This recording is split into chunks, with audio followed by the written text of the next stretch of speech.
Okay, second story.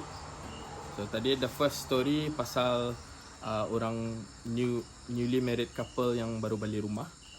So second story ni ia punya judulnya the tajuk is tahu sudah. Belum kan? Ia aku akan cerita ni.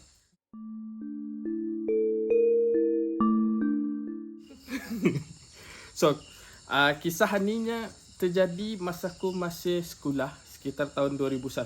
2001 aku dah berapa kan tu? Kami sekolah kantor. Masa tu nya aku baru form 3. Yang ceritanya bukan aku. Aku baru form 3 nya. Aku ada sekumpulan kawan. Ada 5 orang termasuk aku. Namaku Ham.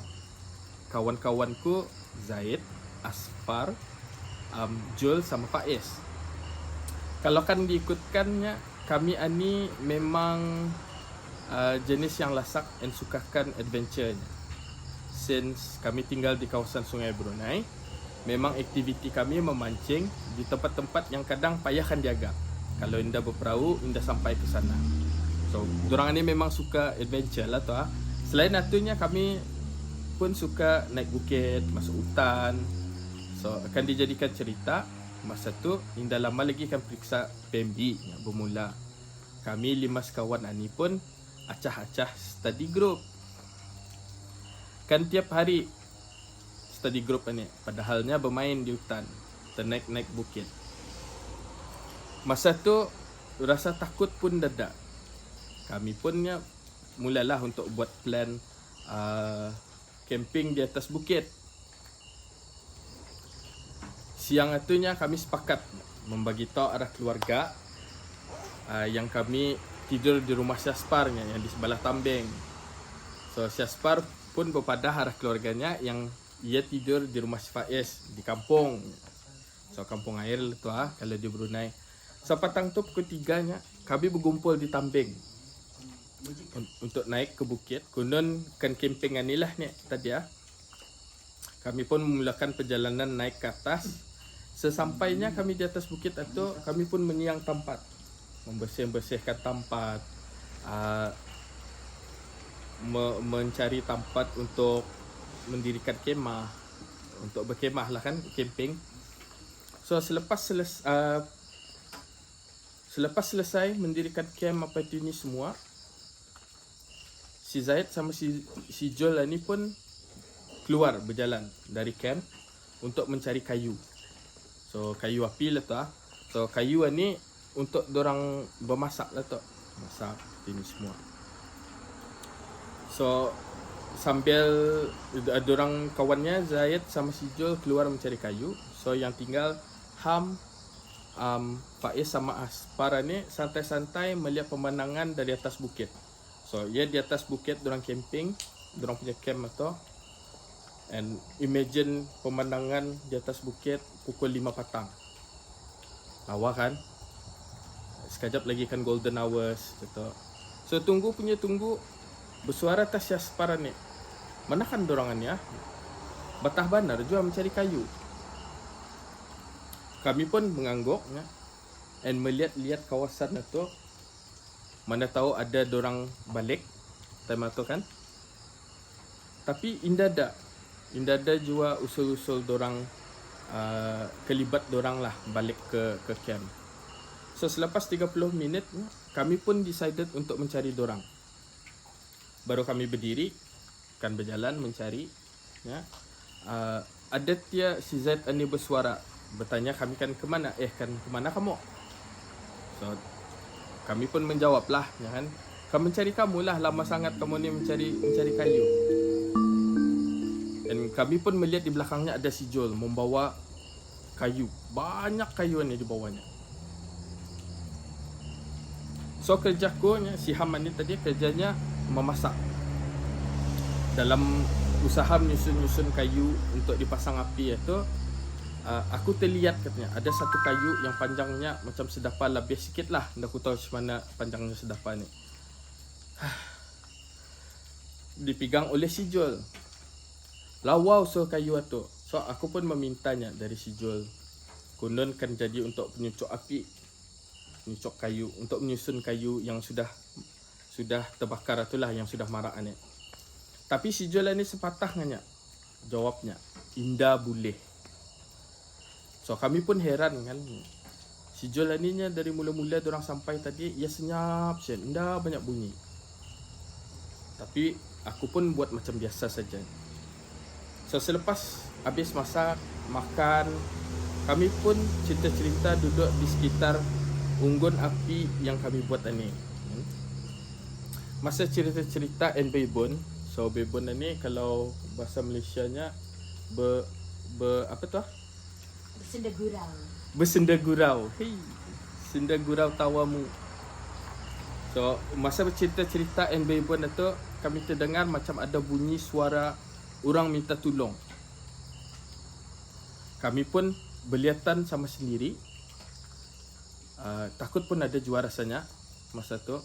Kami pun mengikuti bunyi suara tu sambil tersuluh-suluh. Suara ada, tapi kelibatnya tidak nampak. Tidak ada. Selepas mengamati benar-benar suara tu, kami realise and yakin yang suara itu suara si, coba kamu teka siapa? Coba teka suara siapa? Jol. Yes, suara si Jol meminta tolong. Kami pun melihat bayang-bayang suara si Jol yang meminta tolong. Kami pun sekali lagi berlihatan sama sendiri. And kami realise yang si Jol Indah ada sama kami masa tu. Katanya, ceritanya ni. So kami pun menoleh ke belakang berbaliknya ke tempat unggun api ni. Kami nampak bayang-bayangnya duduk membelakangi kami di dekat unggun api ni. So kami pun perlahan-lahan lah mengagak and cuba memastikan yang itu benar-benar si Jol. So semakin dekat itu semakin berdebar lah rasanya. Ada dalam lebih kurang jarak 10 langkah, si Jol ni bersuara, "Cahamu teka apa yang dicakapkannya." Ya, tahu sudah. Kurang ajar lah. Tanyanya lagi tu, tahu sudah. Dengan suaranya yang garau and ketawa yang paling menyeramkan masa tu. So, dia bertanya tu nya, tahu sudah. Something cepat itulah kali ya. And sekelip mata, tubuhnya ni, badannya ni mula-mula kami lihat sebagai si Jol itu berubah menjadi satu makhluk besar hitam, berbulu, matanya merah, and telinganya panjang ke atas tajam. So I think luncit lah tu telinganya macam mana. Kami pun bertempiaran lari. Selama kami lari itu terasa macam ada sesuatu yang membubut kami dari belakang. Terasa macam kan sampai saja tangannya menangkap. Andangnya tu kalau kita ni berlari ketakutan dalam panik, macam terasa saja orang kan memegang barang yang membubut itu. So, aku sama si Faiz, Aspar sama si Zaid entah ke mana. Dalam kami masih berlari itu kami terberhenti sebab kami terlihat kelibat si Jol ni duduk di bawah pohon kayu besar. Kami pun cuba untuk mendekati, membagi salam dan menegur si Jol ni. Alhamdulillah, itu si Jol benar-benar ia pun terkejut melihat kami and usulnya lama. Kami pun bertanya, "Kemana kan kau?" Kali yang begitu ia tergugurnya macam ada lubang, and selama ni ia berusaha untuk keluar. Selepas ia keluar tu, ia pun naik ke tempat kami membuat camp.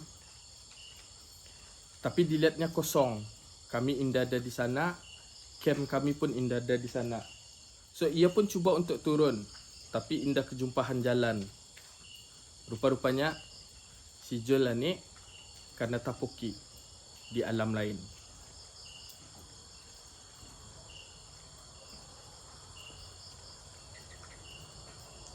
Kami pun selepas itu cuba untuk turun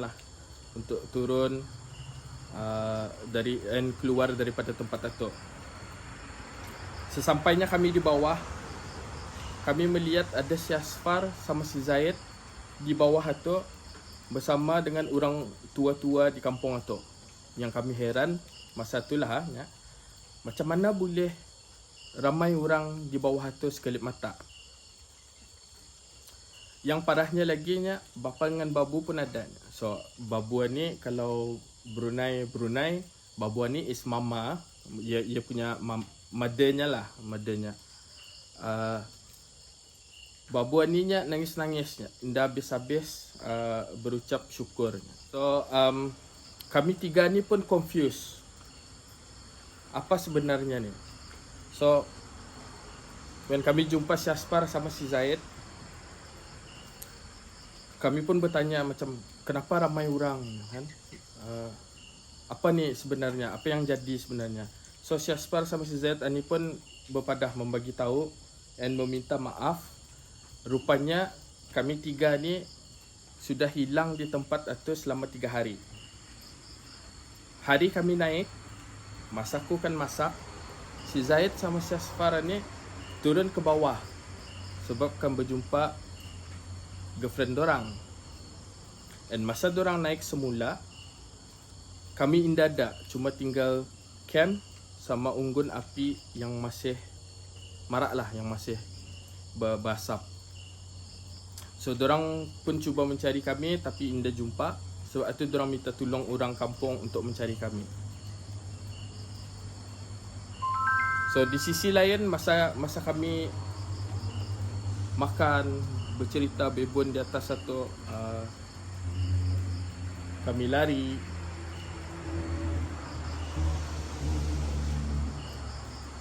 ada cerita dari orang kampung yang mencari kami, yang as the searching party itu mencari. Dorang beritahunya dorang terdengar suara kami bercakap, suara kami bebon, even masa kami lari. Tapi bila dorang cari, indah nampak kelibat kami. Rupanya kami tiga ni pun kena tapuki. Syukur alhamdulillahnya kami dapat keluar. Soalnya bapa, benda yang menakuti kami itu adalah hantu hutan. I guess benarlah kali, tapi apa tepatnya Allah saja yang tahu. So sejak itunya kami pun dah lagi berani kan membuat benda macam itu tanpa orang-orang tua lah sebagai guide bersama-sama kami. Alhamdulillahnya kami semua lulus peperiksaan masa tu kecuali si Jul. Sebab semenjak kejadian itu, si Jul ni berubah. Macam orang dah bersemangat dan lesu. Barangkali ia masih trauma lah. Sampai kena bawa berubat seperti ini semua. Sekarang aninya alhamdulillah, si Jul tah yang malar naik hiking ke bukit di atas satu. Dan akunya sekali saja pernah naik ataupun waktu pagi. Sebab indah berani naik ke sana di waktu petang. Okey, itu saja ceritaku. Mudahan boleh membagi peringatan untuk semua supaya jangan cabul, jangan mengacau lah bila masuk ke tempat orang. So, ya, kalau kamu suka cerita ni, jangan lupa like, comment and subscribe. And klik notification button supaya kamu tahu bila kami upload cerita seterusnya.